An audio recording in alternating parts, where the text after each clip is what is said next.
Les aventures d'Arthur Gordon Pym, d'Edgar Allan Poe, chapitre 2, La cachette. En toute histoire, de simples dommages ou dangers, nous ne pouvons tirer de conclusions certaines, pour ou contre, même des données les plus simples. On supposera peut-être qu'une catastrophe comme celle que je viens de raconter devait refroidir efficacement ma passion naissante pour la mer. Tout au contraire. Je n'éprouvais jamais un si ardent désir de connaître les étranges aventures qui accidentent la vie d'un navigateur une semaine après notre miraculeuse délivrance. Ce court espace de temps suffit amplement pour effacer de ma mémoire les parties ténébreuses et pour amener en pleine lumière toutes les touches de couleurs délicieusement excitantes sous le côté pittoresque de notre périlleux accident. Mes conversations avec Auguste devenaient de jour en jour plus fréquentes et d'un intérêt toujours croissant. Il avait une manière de raconter ses histoires de mer, je soupçonne maintenant que c'était, pour la moitié au moins, de pures imaginations, bien faites pour agir sur un tempérament enthousiaste comme le mien. Sur une imagination quelque peu sombre, mais toujours ardente. Ce qui n'est pas moins étrange, c'est que c'était surtout en me peignant les plus terribles moments de souffrance et de désespoir de la vie du marin qu'il réussissait à enrôler toutes mes facultés et tous mes sentiments au service de cette romanesque profession. Pour le côté brillant de la peinture, je n'avais qu'une sympathie fort limitée. Toutes mes visions étaient de naufrages et de famine, de mort ou de captivité parmi des tribus barbares, d'une existence de douleur et de larmes, traînée sur quelques rochers grisâtres et désolés, dans un océan inaccessible et inconnu. De telles rêveries, de tels désirs, car cela montait jusqu'au désir, sont fort communs. On me l'a affirmé depuis, parmi la très nombreuse classe des hommes mélancoliques. Mais, à l'époque dont je parle, je les regardais comme des échappées prophétiques d'une destinée à laquelle je me sentais, pour ainsi dire, voué. Auguste entrait parfaitement dans la situation de mon esprit. Véritablement, il est probable que notre intimité avait eu pour résultat un échange d'une partie de nos caractères. 8 mois environ après le désastre de l'Ariel, la maison Lloyd et Vredenburg, maison liée jusqu'à un certain point avec celle de messieurs Enderby de Liverpool, je crois, imagina de réparer et d'équiper le brick, le grand puce, pour une pêche à la baleine. C'était une vieille carcasse, à peine en état de tenir la mer, même après qu'on eût tout fait pour la réparer. Pourquoi fut-il choisi de préférence à d'autres bons navires appartenant au même propriétaire? Je ne sais trop. Mais enfin, cela fut ainsi. Monsieur Barnard fut chargé du commandement, et Auguste devait partir avec lui. Pendant qu'on équipait le brick, il me pressait souvent avec instance de profiter de l'excellente occasion qui s'offrait pour satisfaire mon désir de voyager. Il me trouvait certes fort disposé à l'écouter, mais la chose n'était pas si facile à arranger. Mon père ne s'y opposait pas directement, mais ma mère tombait dans des attaques de nerfs sitôt qu'il était question du projet. Et, pire que tout, mon grand-père, de qui j'attendais beaucoup, jura qu'il ne me laisserait pas un shilling si j'osais désormais entamer ce sujet avec lui. Mais ces difficultés, loin d'abattre mon désir, furent comme de l'huile sur le feu. Je résolus de partir à tout hasard. Et, quand j'eus fait part de mon intention à Auguste, nous nous ingéniâmes à trouver un plan pour la mettre à exécution. Cependant, je me gardais bien de souffler désormais un mot du voyage à aucun de mes parents. Et comme je m'occupais ostensiblement de mes études ordinaires, on supposa que j'avais abandonné le projet. Souvent, depuis lors, j'ai examiné ma conduite dans cette occasion avec autant de surprise que de déplaisir. Cette profonde hypocrisie dont j'usais pour l'accomplissement de mon projet, hypocrisie dont, pendant un si long espace de temps, furent pénétrées toutes mes paroles et mes actions, je n'avais pu me la rendre supportable à moi-même que grâce à l'ardente et étrange espérance avec laquelle je contemplais la réalisation de mes rêves de voyage, si longuement caressés. Pour l'accomplissement de mon stratagème, j'étais nécessairement obligé d'abandonner beaucoup de choses à Auguste. employait la plus grande partie de la journée à bord du Grand Puce et s'occupant de divers arrangements pour son père dans la cabine et dans la cale. Mais le soir, nous étions sûrs de nous retrouver et nous causions de nos espérances. Après un mois environ passé de cette façon, sans avoir pu rencontrer un plan d'une réussite vraisemblable, il me dit enfin qu'il avait pourvu à tout. J'avais un parent qui vivait à New Bedford, un monsieur Ross, chez qui j'avais l'habitude de passer quelquefois 2 ou 3 semaines. Le brick devait mettre à la voile vers le milieu de juin 1827. Et il fut convenu qu'un jour ou deux avant qu'il prît la mer, mon père recevrait, comme d'habitude, un billet de monsieur Ross, le priant de m'envoyer vers lui pour passer une quinzaine avec Robert et Emmett, ses fils. Auguste se chargea de rédiger ce billet et de le faire parvenir. Ayant donc faim de partir pour New Bedford, je devais rejoindre mon camarade qui me préparerait une cachette à bord du Grand Puce. Cette cachette, m'assura-t-il, serait installée d'une manière assez confortable pour y pouvoir rester quelques jours, durant lesquels je devais ne pas me montrer. Quand le brick aurait fait suffisamment de route pour qu'il ne pût pas être question de retour, alors, dit-il, je serai formellement installé dans toutes les jouissances de la cabine. Et quant à son père, il rirait de bon cœur de ce joli tour. Nous rencontrerions bien assez de navires par lesquels je pourrais faire parvenir une lettre à mes parents pour leur expliquer l'aventure. Enfin, la mi-juin arriva. Et tout était suffisamment mûri. Le billet fut écrit et envoyé, et un lundi, au matin, je quittai la maison feignant de me rendre au paquebot de New Bedford. Cependant, j'allais tout droit à Auguste, qui m'attendait au coin d'une rue. Il entrait dans notre plan primitif que je me tiendrais caché jusqu'à la brune, et qu'alors je me glisserais à bord du brick. Mais comme nous avions en notre faveur un brouillard épais, il fut convenu que je ne perdrais pas de temps à me cacher. Auguste prit le chemin de l'embarcadère, et je le suivis à quelque distance, enveloppé dans un gros caban de matelot qu'il avait apporté avec lui, pour rendre ma personne difficilement reconnaissable. Juste comme nous tournions au second coin, après avoir passé le puits de M. Edmund, qui apparut, se tenant droit devant moi et me regardant en plein visage, mon grand-père lui-même, le vieux M. Peterson. Eh bien, dit-il après une longue pause, Gordon, Dieu me pardonne, à qui ce paletot crasseux que vous avez sur le dos? Monsieur, répliquai-je, prenant aussi bien que je le pouvais pour les besoins de la circonstance, un air de surprise offensée et parlant sur le ton le plus rude qu'on puisse imaginer. Monsieur, vous faites erreur, que je crois. Mon nom, avant tout, n'a rien de commun avec Godin. Et je désire pour vous que vous y voyiez un peu plus clair et que vous ne traitiez pas mon caban neuf de paletot crasseux, drôle.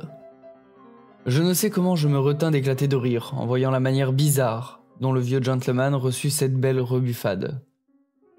Il sauta en arrière de 2 ou 3 pas, devint d'abord très pâle, et puis excessivement rouge, releva ses lunettes, puis, les rabaissant, fondit sur moi à toute brie, en levant son parapluie. Cependant, il s'arrêta tout court dans sa carrière, comme frappé soudainement d'un souvenir, et alors il se détourna et s'en alla clopinant tout le long de la rue, frémissant toujours de rage et marmottant entre ses dents. « Ça ne va pas, des lunettes neuves, j'aurais juré que c'était Gordon. Maudit propre à rien de matelot du diable. » Après l'avoir échappé belle, nous continuâmes notre route avec plus de prudence, et nous arrivâmes heureusement à notre destination. Il n'y avait qu'1 ou 2 hommes à bord, et ils étaient occupés à je ne sais quoi sur le gaillard d'avant. Le capitaine Barnard, nous le savions, avait affaire chez Lloyd et Vredenburg, et il y devait rester fort avant dans la soirée. Nous n'avions donc pas grand-chose à craindre de son côté. Auguste monta le premier à bord du navire, et je l'y suivis bien vite, sans avoir été remarqué par les hommes qui travaillaient. Nous entrâmes tout de suite dans la chambre, et nous n'y trouvâmes personne. Elle était installée de la manière la plus confortable, chose assez insolite à bord d'un baleinier. Il y avait 4 excellentes cabines d'officiers, avec des cadres larges et commodes. Je remarquai aussi un vaste poêle et un tapis très beau et très épais, qui recouvrait le plancher de la chambre et des cabines d'officiers. Le plafond était bien à une hauteur de 7 pieds et tout était d'une apparence plus vaste et plus agréable que je ne l'avais espéré. Auguste, toutefois, n'accorda que peu de temps à ma curiosité et insista sur la nécessité de me cacher le plus promptement possible. Il me conduisit dans sa propre cabine, qui était à tribord et tout près de la cloison étanche. En entrant, il tira la porte et la ferma au verrou. Il me semble que je n'avais jamais vu une plus jolie petite chambre que celle où je me trouvais alors. Elle était longue de 10 pieds environ, et n'avait qu'un seul cadre, qui, comme je l'ai déjà dit, était large et commode. Dans la partie de la cabine contiguë à la cloison étanche, il y avait un espace de 4 pieds carrés, contenant une table, une chaise et une rangée de rayons chargés de livres, principalement de livres de voyage et de navigation. Je vis dans cette chambre une foule d'autres petites commodités, parmi lesquelles je ne dois pas oublier une espèce de garde-manger ou d'armoire au rafraîchissement, dans laquelle Auguste me montra une collection choisie de friandises et de liqueurs. Il pressa avec ses doigts sur un certain endroit du tapis, dans un coin de l'espace dont j'ai parlé, en faisant voir qu'une portion du parquet, de 16 pouces carrés environ, avait été soigneusement détachée et rajustée. Sous la pression, cette partie s'éleva suffisamment d'un côté pour livrer en dessous passage à son doigt. De cette manière, il agrandit l'ouverture de la trappe, à laquelle le tapis restait fixé par des pointes. Et je vis qu'elle conduisait dans la cale derrière. Il alluma immédiatement une petite bougie à l'aide d'une allumette phosphorique et, plaçant la lumière dans une lanterne sourde, il descendit à travers l'ouverture, me priant de le suivre. Je fis comme il disait, et alors, il ramena la porte sur le trou au moyen d'un clou planté sur la face inférieure. Le tapis reprenait ainsi sa position primitive sur le plancher de la cabine et toutes les traces de l'ouverture se trouvaient dissimulées. La bougie jetait un rayon si faible que ce n'était qu'à grand-peine que je pouvais trouver ma route à travers l'amas confus d'objets dont j'étais entouré. Cependant, mes yeux s'accoutumèrent par degrés à l'obscurité et je m'avançai avec moins d'embarras, me tenant accroché au basque de l'habit de mon camarade. Il me conduisit enfin, après avoir rampé et tourné à travers d'innombrables et étroits passages, à une caisse cerclée de fer semblable à celle dont on se sert quelquefois pour emballer la faïence de prix. Elle était haute d'environ 4 pieds et longue de 6 bons pieds, mais excessivement étroite. 2 vastes barriques d'huile vide étaient posées au-dessus, et par-dessus celle-ci, une énorme quantité de paillasson empilée jusqu'au plafond. Tout autour et dans tous les sens était arrimé, aussi serré que possible et jusqu'au plafond, un véritable chaos de provisions de bord, avec un mélange hétérogène de cages, de paniers, de barils et de balles, au point que c'était pour moi comme un miracle que nous eussions pu nous frayer un chemin jusqu'à la caisse en question. J'appris ensuite qu'Auguste avait disposé à dessein tout l'arrimage dans la cale, dans le but de me préparer une excellente cachette, sans avoir eu d'autre aide dans ce travail qu'un seul homme qui ne partait pas avec le brick. Mon camarade me montra alors que l'une des parois de la caisse pouvait s'enlever à volonté. Il la fit glisser de côté et me montra l'intérieur, dont je me divertis beaucoup. Un matelas, enlevé à l'un des cadres de la chambre, recouvrait tout le fond, et elle contenait tous les genres de confort qui avaient pu être accumulés dans un si petit espace, me laissant toutefois une place suffisante pour me tenir à ma guise, soit sur mon séant, soit couché de tout mon long. Il y avait, entre autres choses, quelques livres, des plumes, de l'encre et du papier, 3 couvertures, une grosse cruche pleine d'eau, un petit baril de biscuits, 3 ou 4 énormes saucissons de Bologne, un vaste jambon, une cuisse froide de mouton rôti et une demi-douzaine de cordiaux et de liqueurs. Je pris tout de suite possession de mon petit appartement avec un sentiment de satisfaction plus vaste, j'en suis certain, que jamais monarque n'en éprouva en entrant dans un nouveau palais. Auguste m'indiqua alors le moyen de fixer le côté mobile de la caisse. Puis, rapprochant la bougie tout contre le pont, il me montra un bout de corde noire qui était attaché. Cette corde, me dit-il, partait de ma cachette, serpentait à travers tout l'arrimage et aboutissait à un clou fixé dans le pont, juste au-dessous de la trappe qui conduisait dans sa cabine. Au moyen de cette corde, je pouvais facilement retrouver mon chemin sans qu'il me servît de guide, au cas où quelque accident imprévu rendrait ce voyage nécessaire. Il prit alors congé de moi, me laissant la lanterne, avec une bonne provision de bougies et de phosphore. et me promettant de me rendre visite aussi souvent qu'il le pourrait, sans attirer l'attention. Nous étions alors au 17 juin. Je restais dans ma cachette 3 jours et 3 nuits, autant du moins que je pus le deviner, sans en sortir, excepté 2 fois, pour étirer mes membres à mon aise en me tenant debout entre 2 cages juste en face de l'ouverture. Durant tout ce temps, je n'eus aucune nouvelle d'Auguste, mais cela ne me causa pas grande inquiétude car je savais que le brick allait prendre la mer d'un moment à l'autre. Et, dans toute cette agitation, mon ami ne devait pas trouver facilement l'occasion de descendre me voir. Enfin, j'entendis la trappe s'ouvrir et se fermer, et il m'appela alors d'une voix sourde, me demandant si tout allait bien pour moi, et si j'avais besoin de quelque chose. De rien, répondis-je. Je suis aussi bien que je puisse être. Quand le brick met-il la voile ? Il lèvera l'ancre dans moins d'une demi-heure, me répondit-il. J'étais venu pour vous le faire savoir, et je craignais que vous ne fussiez inquiet de mon absence. Je n'aurai pas la chance de redescendre avant quelque temps, peut-être bien avant 3 ou 4 bons jours. Tout va bien là-haut. Après que je serai monté et que j'aurai fermé la trappe, glissez-vous en suivant le filin jusqu'à l'endroit du clou. Vous y trouverez ma montre. Elle peut vous être utile car vous n'avez pas la lumière du jour pour apprécier le temps. Je parie que vous ne pourriez pas dire depuis combien de temps vous êtes enterré ici. Il n'y a que 3 jours, nous sommes aujourd'hui le 20 du mois. Je porterai bien la montre jusqu'à votre caisse, mais je crains qu'on ait besoin de moi. Et puis, il remonta. 1 heure environ après son départ, je sentis distinctement le brick se mettre en marche, et je me félicitais de commencer un voyage pour de bon. Tout plein de cette idée, je résolus de me tenir en joie et d'attendre tranquillement la suite des événements, jusqu'à ce qu'il me fût permis d'échanger mon étroite caisse pour les commodités plus vastes, mais à peine plus recherchées, de la cabine. Mon premier soin fut d'aller chercher la montre. Je laissai la bougie allumée et je m'avançai, à tâtons, dans les ténèbres, tout en suivant la corde à travers ses détours. Tellement compliqué que je m'apercevais quelquefois que, malgré tout mon travail et tout le chemin parcouru, j'étais ramené à 1 ou 2 pieds d'une position précédente. À la longue, cependant, j'atteignis le clou, et m'assurant l'objet d'un si long voyage, je m'en revins heureusement. J'examinai alors les livres dont Auguste m'avait pourvu avec une si charmante sollicitude et je choisis l'expédition de Lewis et Clark à l'embouchure de la Columbia.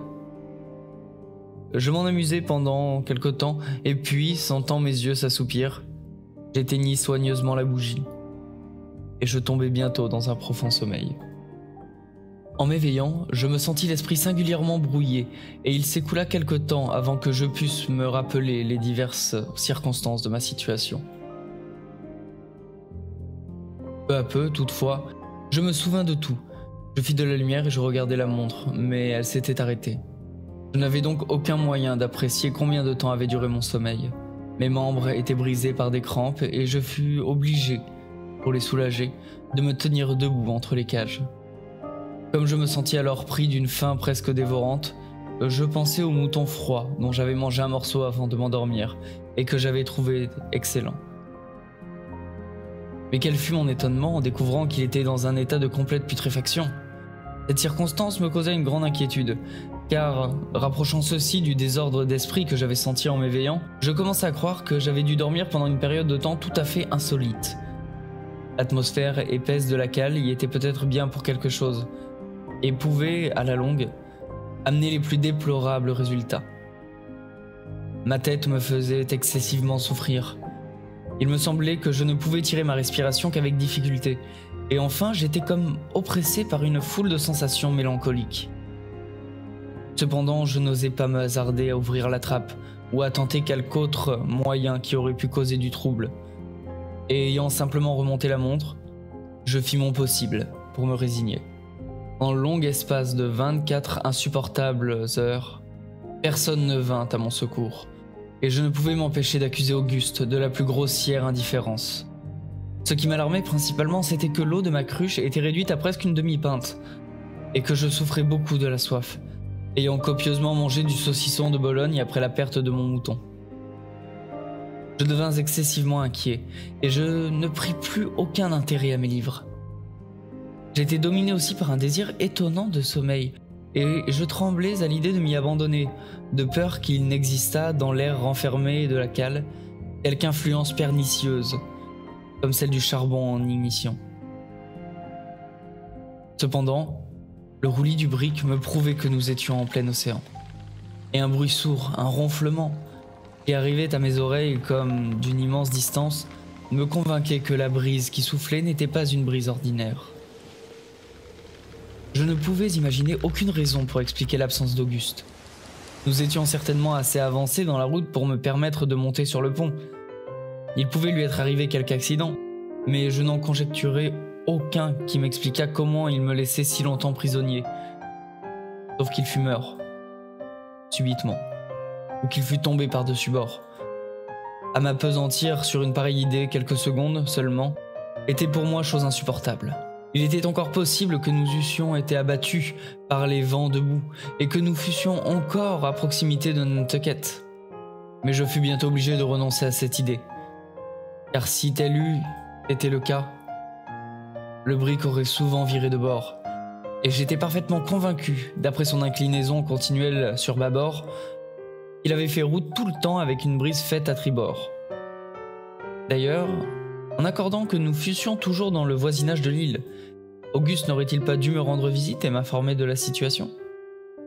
En réfléchissant ainsi sur les embarras de ma situation déplorable et solitaire, je résolus d'attendre encore 24 autres heures, après lesquelles, si je ne recevais pas de secours, je me dirigerais vers la trappe, et je m'efforcerais soit d'obtenir une entrevue avec mon ami, soit du moins de respirer un peu d'air frais à travers l'ouverture, et d'emporter de sa cabine une nouvelle provision d'eau.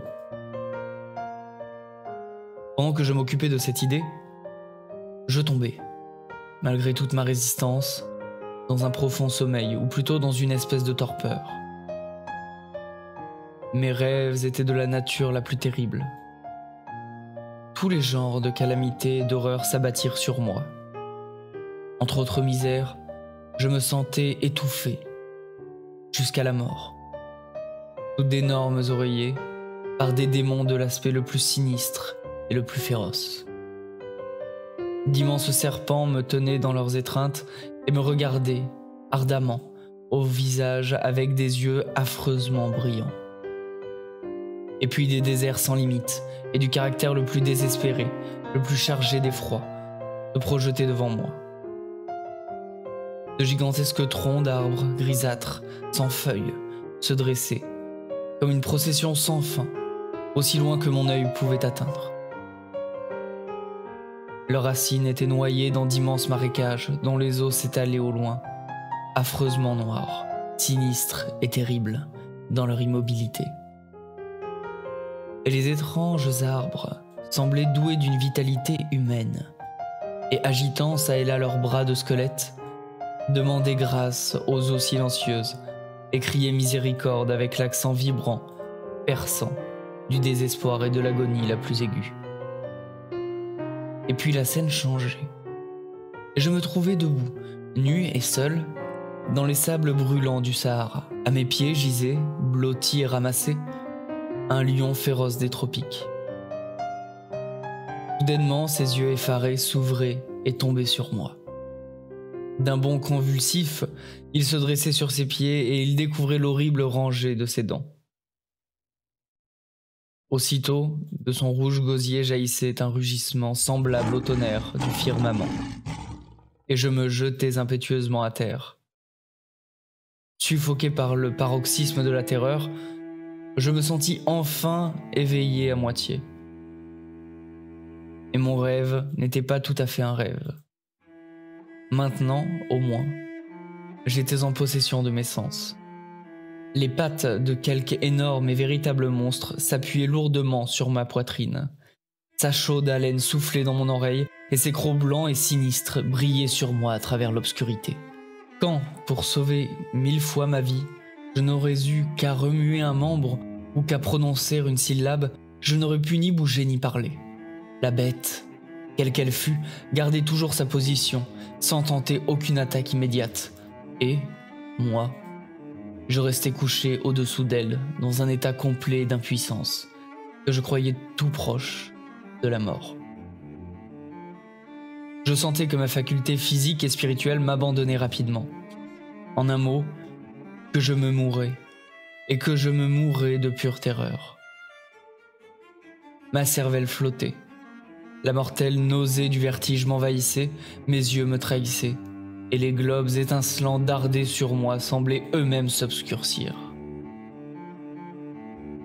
Faisant un suprême et violent effort, je lançai enfin vers Dieu une faible prière, et je me résignai à mourir. Le son de ma voix sembla réveiller toute la furie latente de l'animal. Il se précipita tout de son long sur mon corps. Mais quelle fut ma stupéfaction quand, poussant un long et sourd gémissement, il commença à lécher mon visage et mes mains avec la plus grande pétulance et les plus extravagantes démonstrations d'affection et de joie. J'étais comme étourdi, perdu d'étonnement, mais je ne pouvais pas avoir oublié le geignement particulier de Tigre, mon Terre-Neuve, et je connaissais bien la manière bizarre de ses caresses. C'était lui. Je sentis comme un torrent de sang se ruer vers mes tempes, comme une sensation vertigineuse, écrasante, de délivrance et de ressuscitation. Je me dressai précipitamment sur le matelas de mon agonie, et, me jetant au cou de mon fidèle compagnon et ami, je soulageai la longue oppression de mon cœur par un flot de larmes des plus passionnées. Comme dans une circonstance précédente, mon cerveau, quand j'eus quitté mon matelas, se trouvait dans une singulière confusion, dans un parfait désordre. Pendant assez longtemps, il me sembla presque impossible de lier deux idées, mais lentement et graduellement, la faculté de penser me revint, et je me rappelai enfin les différentes circonstances de ma situation. Quant à la présence de Tigre, je m'efforçai en vain de me l'expliquer, et, après m'être perdu en mille conjectures diverses à son sujet, je me réjouis simplement, et sans plus de recherche, de ce qu'il était venu partager ma lugubre solitude et me réconforter de ses caresses. Bien des gens aiment leurs chiens, et moi, j'avais pour Tigre une affection beaucoup plus ardente que l'affection commune, et jamais sans doute aucune créature ne la mérita mieux. Pendant 7 ans, il avait été mon inséparable compagnon, et, dans une multitude de cas, il m'avait donné la preuve de toutes les nobles qualités qui nous font estimer l'animal. Je l'avais arraché, quand il était tout petit, des griffes d'un méchant polisson de Nantucket qui le traînait à l'eau avec une corde au cou. Et le chien, devenu grand, m'avait payé sa dette, 3 ans plus tard à peu près, en me sauvant du gourdin d'un voleur de rue. Je pris alors la montre et m'aperçus, en l'appliquant à mon oreille, qu'elle s'était arrêtée de nouveau. Mais je n'en fus nullement étonné, étant convaincu, d'après l'état particulier de mes sens, que j'avais dormi, comme cela m'était déjà arrivé, pendant une très longue période de temps. Combien de temps? C'est ce qu'il m'était impossible de dire. J'étais consumé par la fièvre, et ma soif était presque intolérable. Je cherchais à tâtons à travers ma caisse le peu qui devait me rester de ma provision d'eau, car je n'avais pas de lumière, la bougie ayant brûlé jusqu'au ras du chandelier de la lanterne, et je ne pouvais pas mettre pour le moment la main sur le briquet. Enfin, trouvant la cruche, je m'aperçus qu'elle était vide.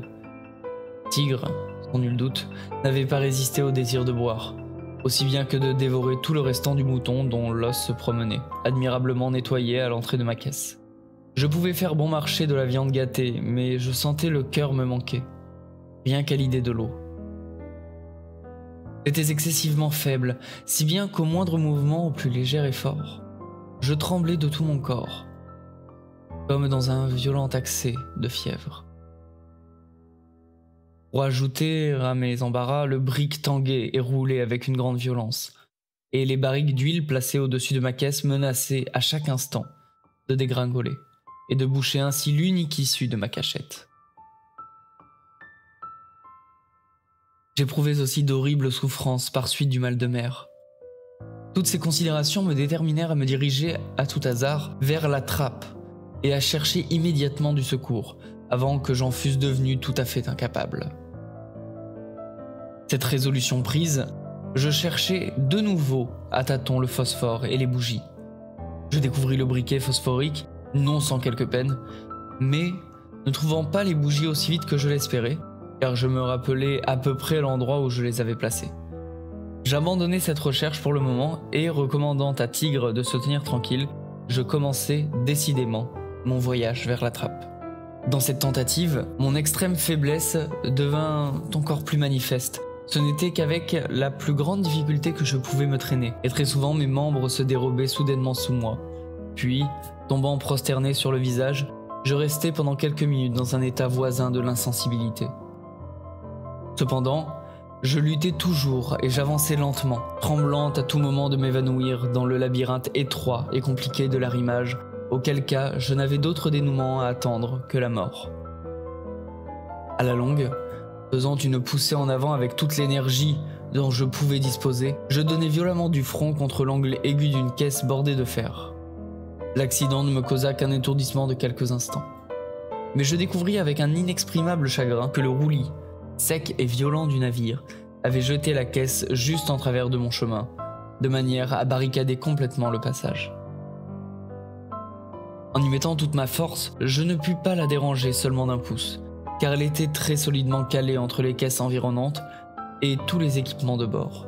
Il me fallait donc, faible comme je l'étais, ou lâcher le filin conducteur et chercher un autre passage, ou grimper par-dessus l'obstacle et reprendre ma route de l'autre côté. Le premier parti présentait trop de difficultés et de dangers, je n'y pouvais penser sans un frisson. Épuisé de corps et d'esprit, je devais infailliblement me perdre si je tentais une pareille imprudence, et périr misérablement dans ce lugubre et dégoûtant labyrinthe de la cale. Je commençai donc, sans hésitation, à rassembler tout ce qui me restait de force et de courage pour tâcher, si faire se pouvait, de grimper par-dessus la caisse. Comme je me relevais dans ce but, je m'aperçus que l'entreprise dépassait mes prévisions et impliquait une besogne encore plus sérieuse que je ne l'avais imaginé. De chaque côté de l'étroit passage se dressait un véritable mur fait d'une foule de matériaux des plus lourds. La moindre bévue de ma part pouvait les faire dégringoler sur ma tête. Ou, si j'échappais à ce malheur, le retour pouvait m'être absolument fermé par la masse écroulée, et je me trouvais ainsi en face d'un nouvel obstacle. Quant à la caisse, elle était très haute et très massive, et le pied n'y pouvait trouver aucune prise. Enfin, j'essayai, par tous les moyens possibles, d'attraper le haut, espérant pouvoir me soulever ainsi à la force des bras. Si j'avais réussi à l'atteindre, il est certain que ma force eût été tout à fait insuffisante pour me soulever, et somme toute, il valait mieux que je n'y eusse pas réussi. À la longue, comme je faisais un effort désespéré pour déranger la caisse de sa place, je sentis comme une vibration sensible du côté qui me faisait face. Je glissai vivement ma main sur les interstices des planches et je m'aperçus que l'une d'elles, une très large, branlait. Avec mon couteau, que j'avais sur moi par bonheur, je réussis, mais non sans peine, à la détacher entièrement.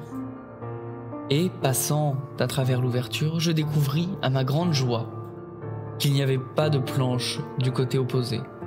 En d'autres termes, que le couvercle manquait, et que c'était à travers le fond que je m'étais frayé une fois.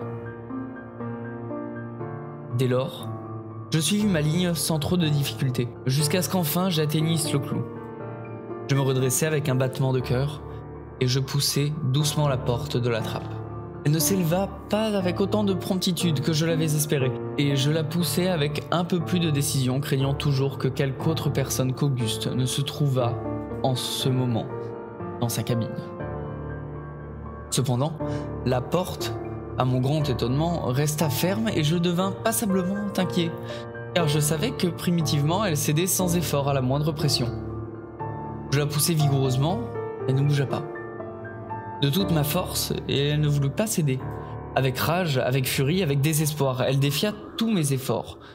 Et il était évident, à en juger par l'inflexibilité de la résistance, que le trou avait été découvert et solidement condamné, ou bien que quelque énorme poids avait été placé dessus. Il ne fallait pas songer à soulever. Ce que j'éprouvais fut une sensation d'extrême d'horreur et d'effroi. J'essayais en vain de raisonner sur la cause probable qui me murait ainsi dans ma tombe. Je ne pouvais attraper aucune chaîne logique de réflexion. Je me laissais tomber sur le plancher et je m'abandonnais sans résistance aux imaginations les plus noires, parmi lesquelles se dressaient principalement, écrasant est terrible. La mort par la soif, la mort par la faim, l'asphyxie et l'enterrement prématuré. À la longue, cependant, une partie de ma présence d'esprit me revint. Je me relevai et je cherchai avec mes doigts les joints et les fissures de la trappe. Les ayant trouvés, je les examinai scrupuleusement pour vérifier s'ils laissaient filtrer quelque lumière de la cabine. Mais il n'y avait aucune lueur appréciable. J'introduisis alors la lame à tailler les plumes à travers les fentes jusqu'à ce que j'eusse rencontré un obstacle dur. En raclant, je découvris que c'était une masse énorme de fer. Et à la sensation particulière d'ondulation que me rendit ma lame en frôlant tout le long, je conclus que ce devait être une chaîne. Le seul parti qui me resta à suivre, maintenant, était de reprendre ma route vers ma caisse, et là de me résigner à mon triste destin, ou de m'appliquer à pacifier mon esprit pour le rendre capable de combiner quelques plans de salut. J'entrepris immédiatement la chose, et je réussis après d'innombrables difficultés à effectuer mon retour.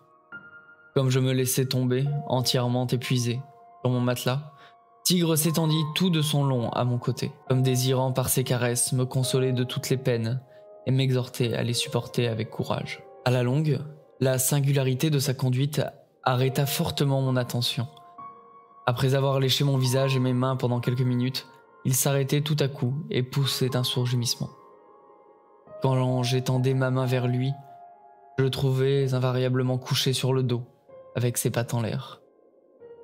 Cette conduite, si fréquemment répétée, me paraissait étrange, et je ne pouvais en aucune façon m'en rendre compte. Comme le pauvre chien semblait désolé, je conclus qu'il avait reçu quelques coups, et prenant ses pattes dans mes mains, je les tâtai une à une, mais je n'y trouvais aucun symptôme de mal. Je supposai alors qu'il avait faim, et je lui donnai un gros morceau de jambon qu'il dévora avidement. Et puis il recommença son extraordinaire manœuvre. J'imaginais alors qu'il souffrait, comme moi, les tortures de la soif, et j'allais adopter cette conclusion comme la seule vraie, quand l'idée me vint que je n'avais jusqu'alors examiné que ses pattes, et qu'il pouvait bien avoir une blessure en quelque endroit du corps ou de la tête. Je tâtai soigneusement la tête, mais je n'y trouvais rien. Et en passant ma main le long du dos, je sentis comme une légère érection du poil qui le traversait dans toute sa largeur. En sondant le poil avec mon doigt, je découvris une ficelle que je suivais qui passait tout autour du corps. Grâce à un examen plus soigneux, je rencontrai une petite bande qui me causa la sensation du papier à lettres. La ficelle traversait cette bande et avait été assujettie de façon à la fixer juste sous l'épaule gauche de l'animal.